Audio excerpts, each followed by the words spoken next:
Welcome to Live with the Author. I'm Amanda Goodwin, and I'm one of the co-editors of Reading Research Quarterly.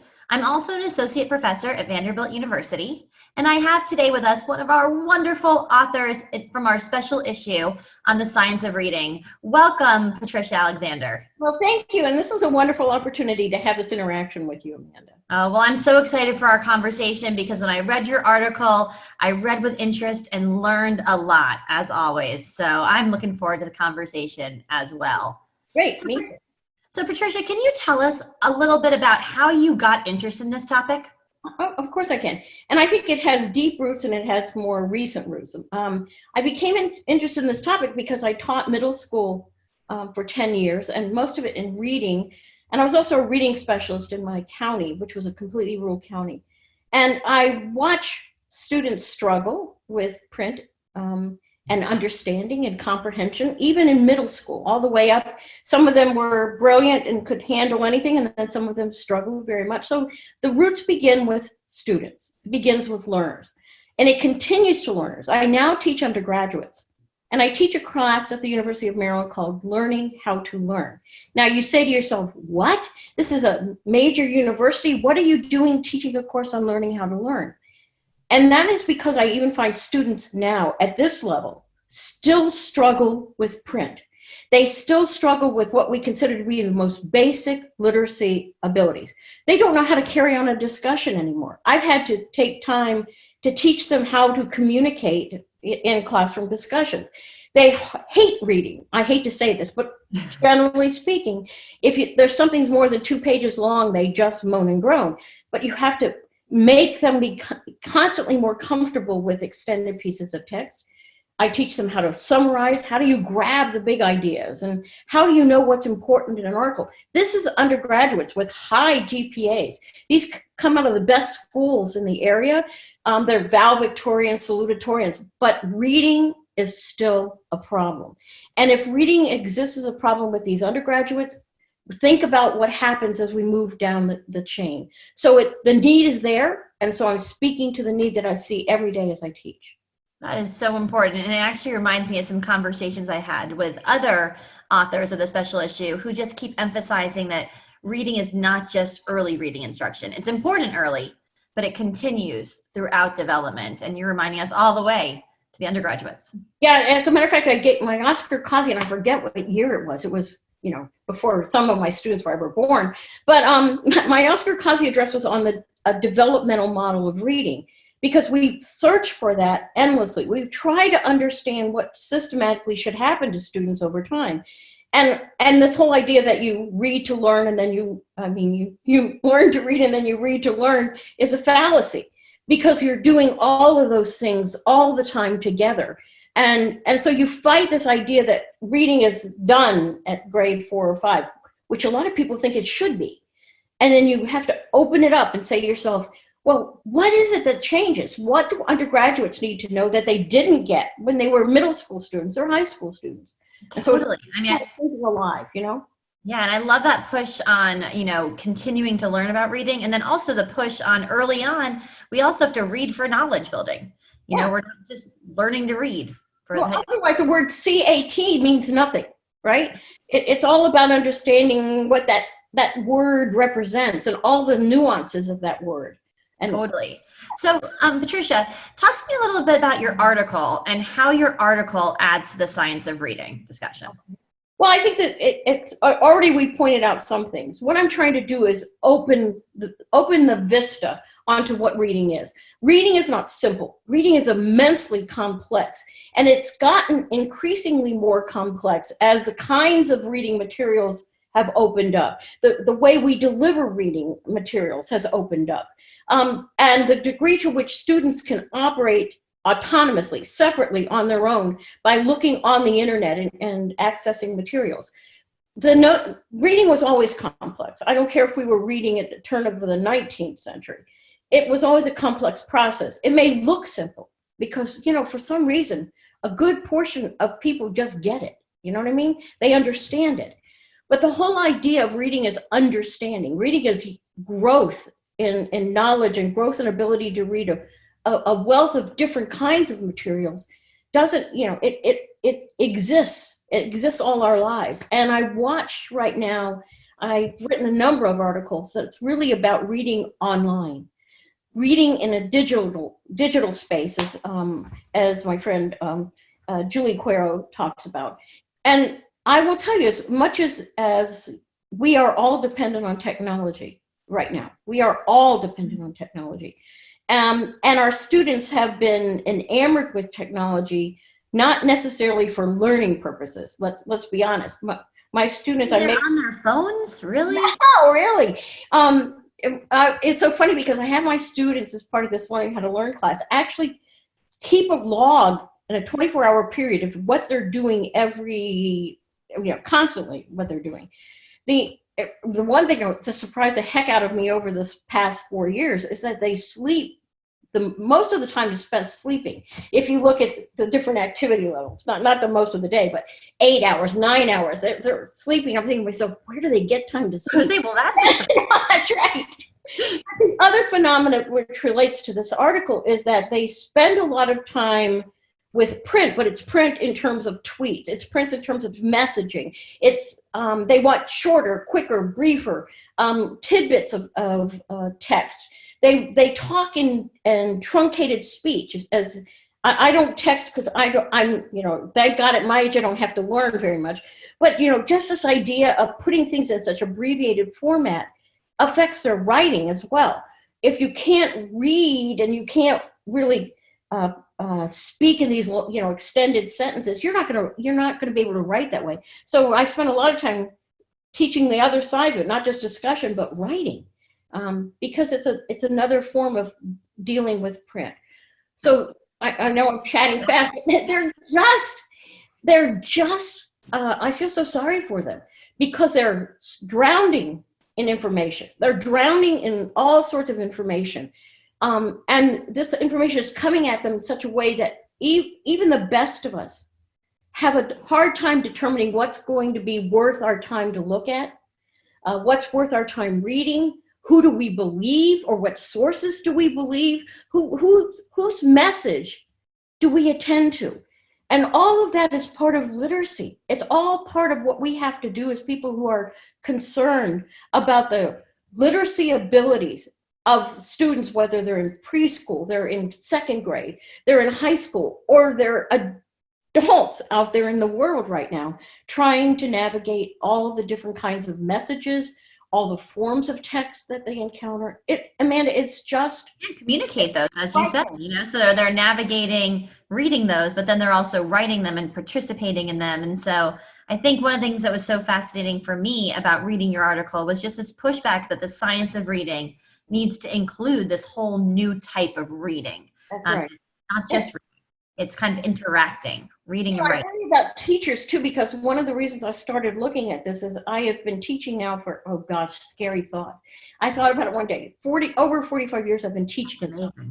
A gift. Amazing. But I'm only 12, you see. No. But the point being, I worry about teachers because here we are trying to find the best way to help our students become literate. And yet I've watched the students over this course of time, and particularly in the last 5 years, it's harder to reach them, Amanda. It's harder to pull them into the beauty of print and to the beauty of reading in all sorts of genres. They just don't seem to have the interest, the attention span, the time, and I worry about that. One of the things that, as somebody who does a lot of research on this relationship between knowledge and understanding, I will tell you too, they think they don't need to hold anything in their minds. They don't need to know anything because all they have to do is ask Siri or, to Google it. And the answer is there in front of them, And the trouble is when we kind of laugh about this in class, I say to them, okay, yeah, what's the height of Mount Hood? And they can go, oh, okay, I got that one. I say, or should you go to grad school? Well, you can't ask those simple questions and find the answers to them.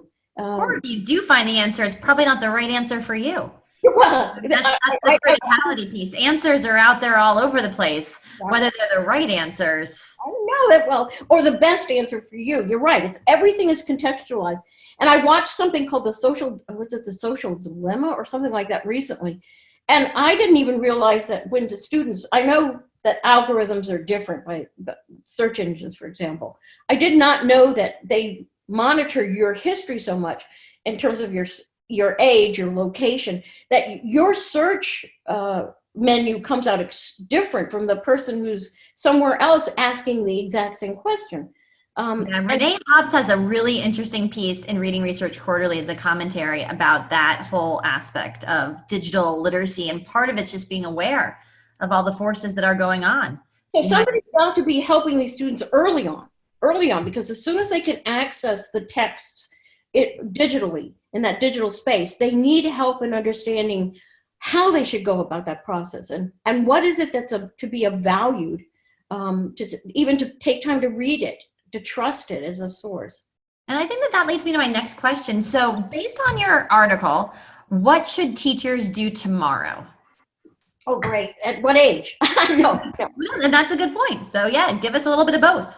I would say the first starting spot we all have to worry about is not the teachers, because by then, let's say even if it's first grade, there's some habits that have been formed that are already difficult. I would say the first step is the parent. Regulation is a terrible word for some of us who are very... Call it engagement, right? Engagement versus regulation. Yeah, well, but you can be engaged and still regulated. That's what I mean. I mean, like, be aware. Be like, talk to your kids about these things. Because I watch, we thought it was harmless, but when we used to take card trips with my granddaughters, that we would just put up these movies and they would watch movies endlessly. And we habituated them to the fact that the screen, be it a television or a computer screen now, was a way to occupy their time. And we're finding now that students spend most of their time in these kind of passive literacy activities. They want something like, I never say these words right. My granddaughter think I'm just, an old dinosaur, which I am. But this idea like Pinterest or something, yeah. That they want something like their Snapchat. They want something that's there and just in the second, but they don't want to have to belabor anything. And I think that's part of this attention span. There's a marked decrease in attention span that we know in terms of the neuroliterature. And we have to help kids habituate, really. The habits of mind that they form by first or second grade even need to be re-examined.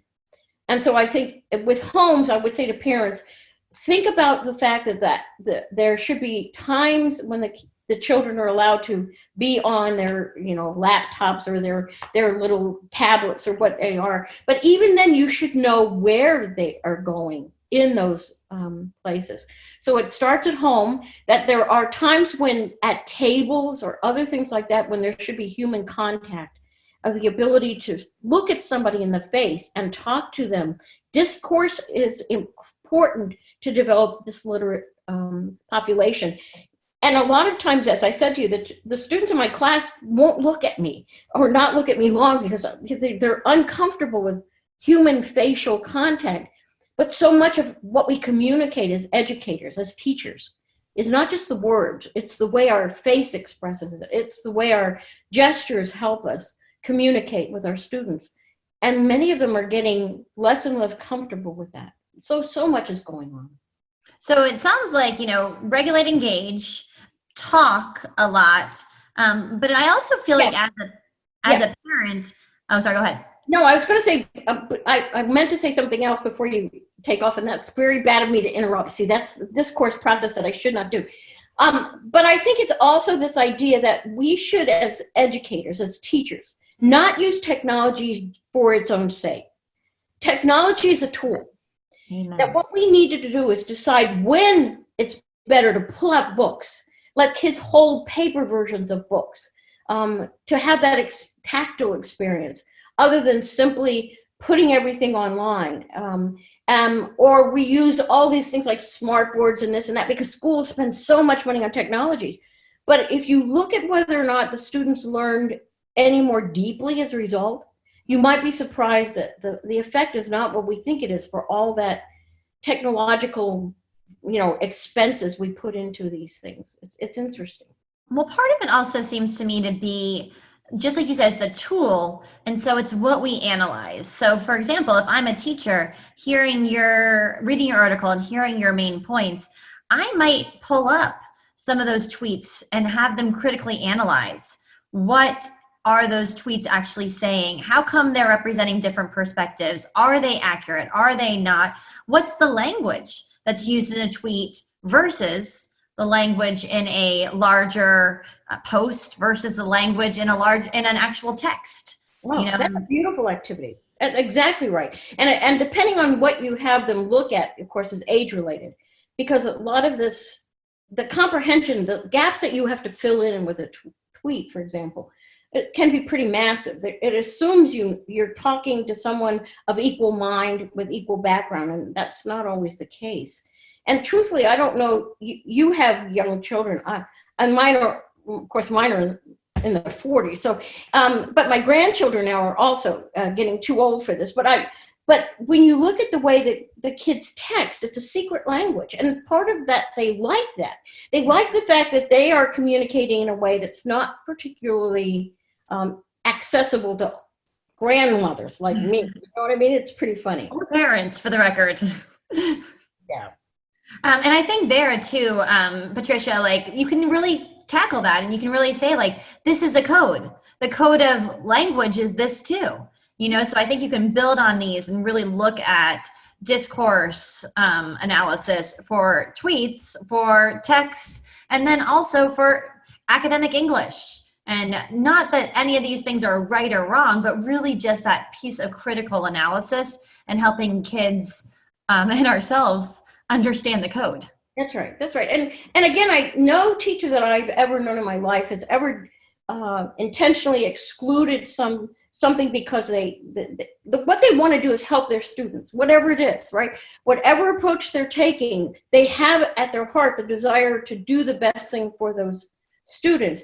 And right now, we just need to make people aware, parents, teachers, that a lot of what's going on in these children's lives is probably negatively impacting what we're trying to accomplish in the classroom. And that makes me think, Patricia, about like this idea of integration. So it's not that we're necessarily asking teachers to do more new things. It's that we're asking them to be critical about what they're doing. And so, you know, it'd be like you can either continue on and use the same books, or you can use the same book you did and then use a tweet to compare and contrast, you know, and that doesn't take additional time or additional effort. It just takes a change in mindset. That's well said, Amanda. I absolutely agree with you. And for the purpose of making the students think critically as well. Yeah, absolutely. And I think that follows from the teachers thinking critically, from the parents thinking critically. I'm not going to lie. I read your piece, and really that meant that what I took away was this idea that I needed to be more critical in thinking about the differences between online literacy and traditional literacy. And so I'm wrapping that up in my life. I'm being more critical, you know, as I talk about it with my husband. I'm being more critical as I talk about it with my grad students, being more critical as I talk about it with my 4-year-old, you know, and so. I think that's wonderful. I think the thing that opened my eyes the most is that when I did those 6 studies that really were the brainchild of my former doctoral student. She's now teaching at the University of Maryland. But that we wanted just to see what was the effect of reading a piece on the screen, and rather than in paper. And I honestly didn't expect much to arise. And the most surprising thing to me is not only do we need to be aware, but the students 90% of the time thought they understood and comprehended better when it was presented to them in a digital space. And this is even after they answered questions about what they read. And 90% of the time they were absolutely wrong. Mm-hmm. They understood better when the very same pieces of text were presented in print. And this has happened 6 times, each time a different kind of genre, longer pieces of text with more multimedia in it. And the same thing, they think because they spend so much time, Amanda, in this technological world, right? They think they're very, very capable. And that's what we have to also help them see, that their performance isn't what they think it is, just because they read faster, which is one of the outcomes. They read faster when they read online than they do when it's in print. And that to me was a shocker. And that piece that we wrote ended up being published all over the world. I mean, so suddenly this little study that we did, the science of reading study we did, kind of opened the door for people who were wondering that they were fearful about the loss of print, I think in part, or about the beauty of reading in print. Yeah, and I think, I mean, I sort of followed up on your study recently. We were just kind of curious about the same question. And we started analyzing what kids were doing differently on paper reading and in print. And we're still deep in that analysis because we have so much data. But interestingly, we just had a piece published in the in AERJ. And what was interesting about it, thank you. What was interesting about it was that kids were highlighting more on paper than digitally. But what they were highlighting on paper wasn't like necessarily important stuff. They were kind of like painting the picture. Yeah. Whereas when they were highlighting digitally, because it was harder, you had to like grab it with the mouse, they were highlighting less, but when they were highlighting, it was in the important areas. So all of this also is this idea of it depends on the tool. It depends on the environment, it depends on the context, it depends on what we teach kids to do. Because if I'm a teacher that says highlight, highlight, highlight, I need to say highlight in the important stuff. Exactly right. So yeah, that's a beautiful. But I just think that makes us aware. It makes them aware. And the last study that Lauren and I did, which is her dissertation study, she actually trained them. All she did with students, it's not a word training, like some chemical. All she did was make the students aware that there's a difference if they read more slowly online. That's all she did. And that one little reminder converted a lot of the processing we saw, because its speed is the one consistent factor that we find, and scrolling is not great, because when you scroll online, you lose sense of place. Right, so totally. We just made them aware of that. And sometimes students just need to have their eyes open. I think that that's a huge message. And I think that that's the whole point of all this instruction. I mean, it's the point of like being critical. It's making them aware of what these differences in texts are. What's the codes? How are we communicating? And with that communication comes power. And then also, what are the tools that we're using? And why are these things hard? And why are these things easier for students? So if you're thinking about your study, what are your suggestions to principal and policymakers? Oh, I think one of them is to think about how technology is being used in their schools. What are they devoting this a massive amount of expenditure to do? And then to help students use that technology smartly. Smart technology use is what the aim should be. How can this use of technology benefit my understanding of what I'm reading? Help me. You're a teacher, and you were a teacher for years, and I'm sure you've been to tons of different classrooms. Oh yeah. So if you put on your principal hat or your policymaker hat, what's a classroom that you've walked into that you like clapped and you're like, this is how technology should be used, versus one that you were like, oh my. Well, one of the things is, now again, remember, for the last 35 years I've been in higher ed, so I don't want to claim I understand classrooms. But this is what I can tell you about the university classroom, because it's very apparent to me. I don't ever allow students to have technology out, even the phone, right? The phone is all they need. So in my classroom, you're not going to find computer screens up. And I teach large lecture classes, 250, 150 students. And students like anonymity. They like to get lost behind the screen. And you can help me translate that down after I describe this. So one of the things I do is I want students to learn to attend, to pay attention, and to be perceptive.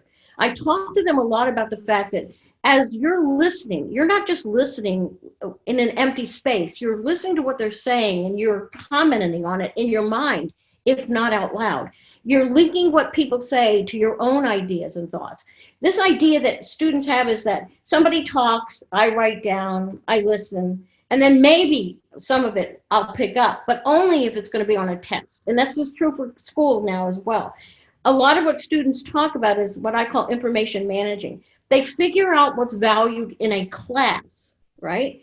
In order, like reading this text to do well, in order to do well on the test, but the knowledge doesn't matter to them. It doesn't really matter to them if I agree with what my teacher said about X.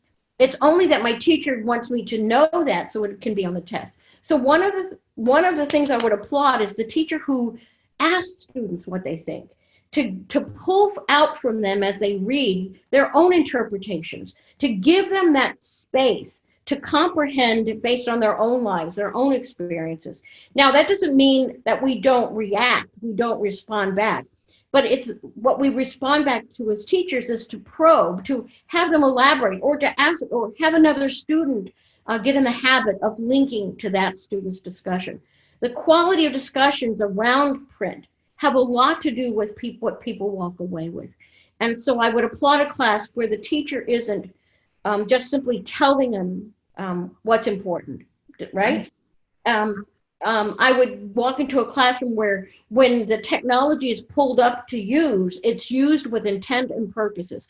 Let's question that. Let's look at this and see what we can find out about the author. So everything comes back to whatever it is that the goal of that instruction would be. It has meaning for the student, it has meaning in the lesson, and it's not just gratuitous use of technology. Fantastic. I like it.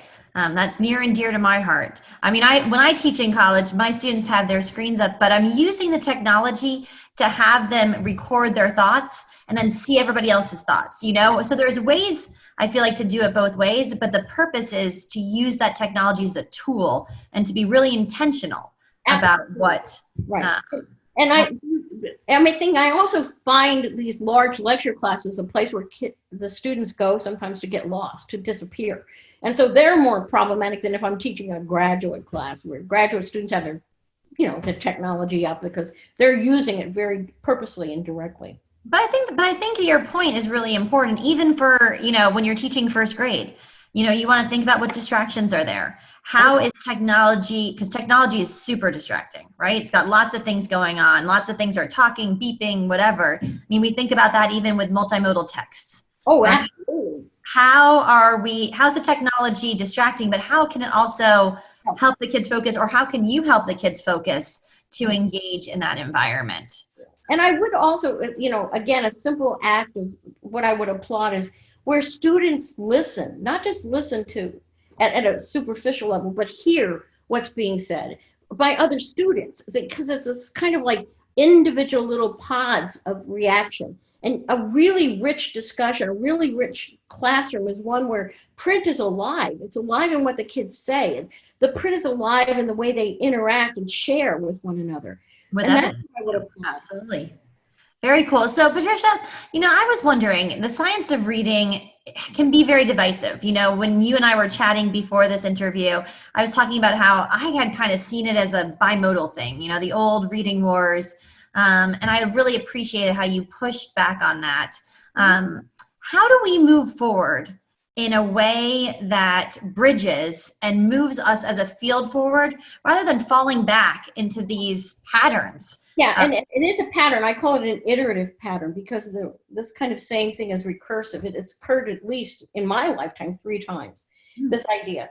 And I think the reason is, if I can say why it happens, and then I'll say why I think we can do about it, is we're all struggling to get a handle on what's happening in a classroom.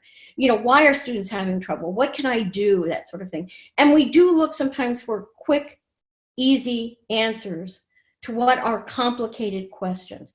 And that's part of our nature is to want to fix things as teachers. We want to help students. We want to, if they're struggling, we want them to stop struggling. We want to help them in some way. And we look for a simple answer to why this is happening or what can be done.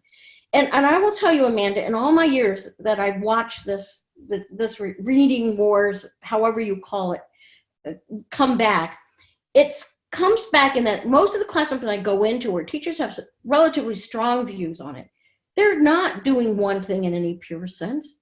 Nobody is I have rarely met in my life a purist, right? Somebody who only does phonics and somebody, I've never seen anybody like that because teachers care. And so when a student shows a need, teachers respond. And I know that sometimes the pressure for teachers is that they feel put upon from some sort of mandates from outside. But I remember as a teacher myself in public school that once that door was closed and I was interacting with the students, the nature of those interactions were dictated by so many factors that there couldn't be a simple dichotomous answer. There is almost never, to any complex question, a simple answer. So it's not phonics, yes or no. It's not, it's not more holistic, whole language, yes or no. Because we know in truth, no one is a purist, because a purism doesn't work. It never has worked. And you can try to be a purist, but you end up coming back toward the middle. You tend to migrate back to something that is comfortable to you. How much you weigh on one side or the other, that's fine. But you still are not a purist. And so human nature, and it's not reading alone, Amanda. I want to make this clear. One of the things, as somebody who studies human learning in a broad sense, I will tell you, people by nature want to be dichotomous. They want yes or no answers. They want to know, are you a good teacher or are you a bad teacher? Well, there's no, you can't take everybody we've ever met in classrooms and throw them into the good or bad pile. People are along a continuum on everything that matters. The same thing with students. Good students, bad students, it depends on what day it is. It depends on what subject it is, right? Or we could say our own children, that's true. But all I'm saying is, I think we have to blow up the whole notion of simple, in human nature anyway, simple dichotomies. You can find them in some of the hard sciences. Something either floats or it doesn't, but that's not how people behave. That's not the way life is. And we cannot then put that sort of false dichotomy on top of reading and expect to walk away with anything that's meaningful. Well, so I hear you saying embrace the complexity. Mm-hmm. To a level. We can't, none of us, I don't care how long you've been in the field or you've been devoting your life to it, you can only deal with the complexity to a level at which you can deal with it.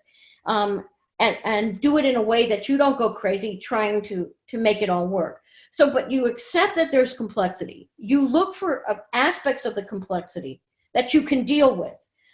There are word families that are natural to use in terms of just shape and configuration, going not by the phonics so much as by the configuration of the words. That's fine. It makes sense to do that, but have a justification for why you do it. Who is it serving? It's not you that need to learn to read as a teacher. It's the children that you're dealing with. Well, and the things I also hear you saying is like, as part of embracing that complexity, based off of your own article, keep listening and learning and changing, because I feel like your article acknowledged a new complexity, which is this whole digital online reading environment. That's a whole new thing that we weren't thinking about 30 years ago, really. Well, nobody was thinking about COVID either. I mean, let's be honest. Virtual learning presents these new things to us, and we have to adapt and adopt different approaches, or we can't succeed as teachers. What might have worked. That's getting added for me also right now is, race and structural inequities, and really leaning into the fact that the science of reading needs to attend to these differences that kids are experiencing. And as I said, we can only handle so much complexity as humans. And the more senior teachers are probably better role models for others to watch, because when I remember the first year I taught, the degree to which I could maneuver, right, and handle all of that, it was much different than by the year 3, by the year 8 I was teaching. And we have to give ourselves growth time as teachers, just like we have to give children a developmental progression. We have to allow ourselves that as teachers. So our young teachers are going to need much more support than young into the profession, teaching reading. They may be highly idealistic, but they don't necessarily know how to walk and talk and chew gum at the same time in terms of teaching. That's okay. But our job is to help them grow and develop. And we sometimes forget there's a development of educators, just like there is of readers. Yeah, and we have a really interesting article in our special issue that talks about that and what kinds of interventions we can work with for pre-service teachers that have worked with sort of newer teachers to really help them play with that complexity and feel that complexity and try to wrangle that complexity as we deal with the fact that there's no simple answer. Yeah, and I would say that one of the contributions to pre-service teachers' struggles that I've seen over the years is that they're in the classes where they're learning reading methods courses, right? They hear these simple, idealistic situations. They're presented with a certain philosophy so strongly embedded in their training that they walk out thinking that if they don't follow this philosophy, they somehow have failed. And so we don't teach that complexity sometimes in the teacher preparation either. Yeah, something to think about and something to add. So, Patricia, as we're kind of thinking about all these big ideas you've given us, what are some takeaway messages that we should leave with related to your article? Okay.